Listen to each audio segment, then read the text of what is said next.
This is Dr. Daniel Amen. I am going to talk to you for the next few minutes on brain SPECT made ridiculously simple. It's a primer on how to read the SPECT scans we do here at Amen Clinics. And we've done them since 1991. And the reason was, well, let's start earlier. 1972, I'm 18 years old, and Vietnam is still going on, and I'm an infantry medic, and that's where my love of medicine was born. But about a year into it, I realized I didn't like being shot at. So I got myself retrained as an X-ray technician and developed a passion for medical imaging. As our professors used to say, how do you know unless you look? And then in 1979, I'm a second-year medical student, and someone I love tried to kill herself. And I took her to see a wonderful psychiatrist, and I came to realize if he helped her, which he did, it wouldn't just help her. It would help everybody in her family, including generations. So I fell in love with psychiatry because I realized it had the possibility to change generations of people. But I fell in love with the only medical specialty that never looks at the organ it treats.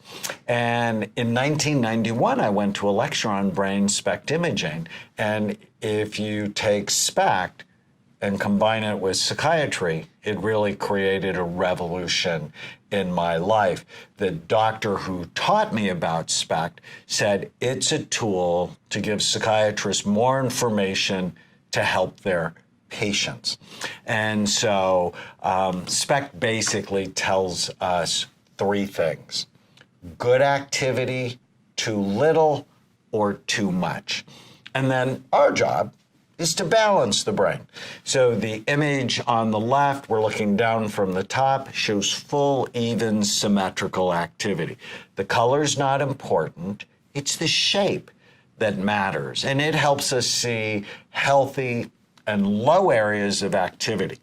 The image on the right is what we call our active scans, where blue is average activity, and red, or sometimes you'll see red and white, are the most active parts of the brain. And typically in a healthy scan, they're in the back bottom part of the brain because the cerebellum, 10% of the brain's volume, but it has half of the brain's neurons. And so on SPECT, it is typically the most active part of the brain.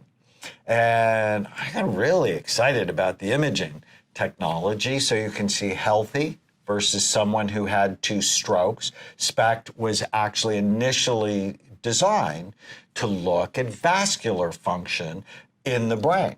So the real reason not to smoke is it increases your risk of strokes. SPECT at the time, even currently, was one of the best studies to look at Alzheimer's disease. There are hundreds of studies on Alzheimer's disease on tens of thousands of patients. And the pattern is bilateral, just means both sides, decreases in the parietal lobe, top back part of your brain, and the temporal lobes. So it's the back half of your brain is dying. One of the big lessons I've learned from imaging is that mild traumatic brain injury ruins people's lives and nobody knows about it. And there's so many different patterns for imaging that we'll talk about, but your brain is very soft, about the consistency of soft butter. Your skull is really hard and has multiple sharp, bony ridges, and your brain is just easily damaged. 40% of the patients who come to Amen Clinics, they had a significant brain injury in their past. And many people, they just have no idea that that is associated with a high percentage of people who have mental health challenges. Drug abuse, what we see is this pattern we call scalloping, overall decreased perfusion in the brain, and drugs and alcohol, and we'll talk about other causes of this. So the real reason not to use drugs is they damage your brain.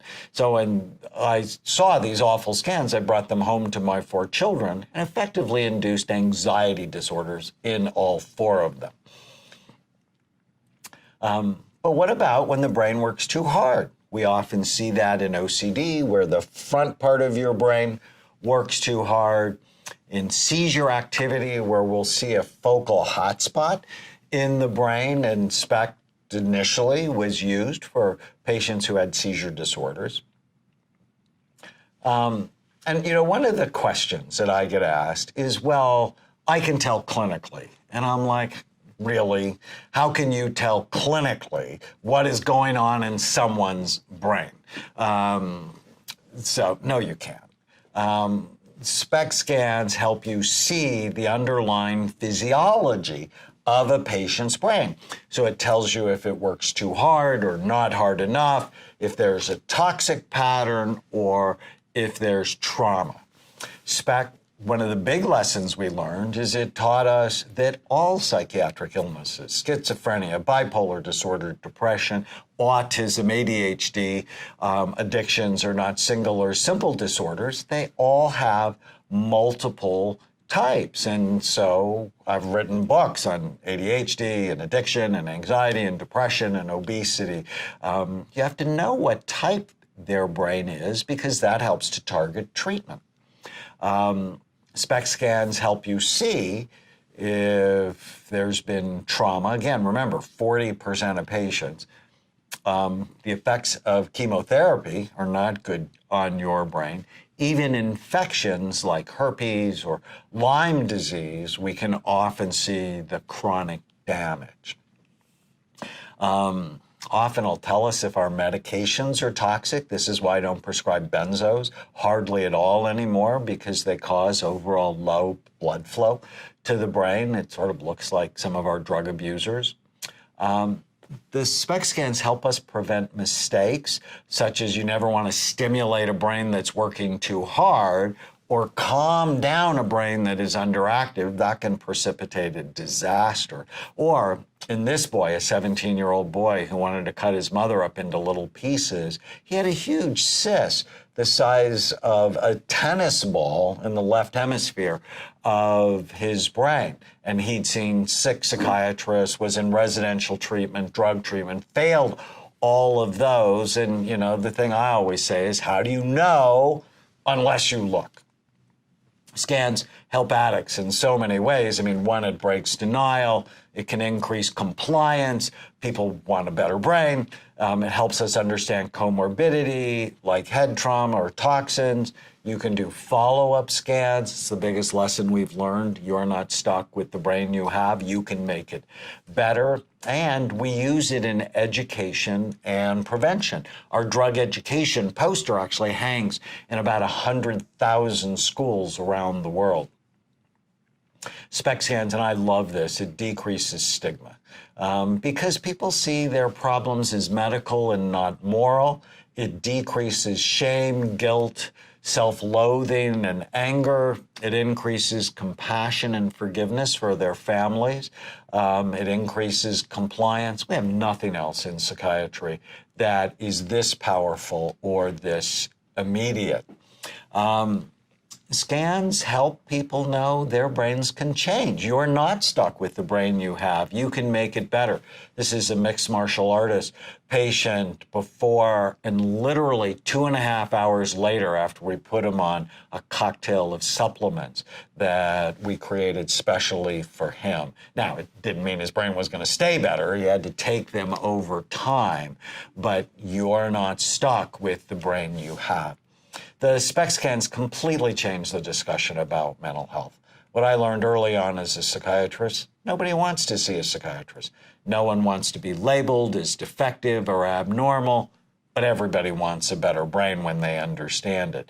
So we should always talk about what if mental health was really brain health. Get your brain right, and your mind will follow. Stay tuned for part 2. And I'm going to actually show you some patterns and some treatments.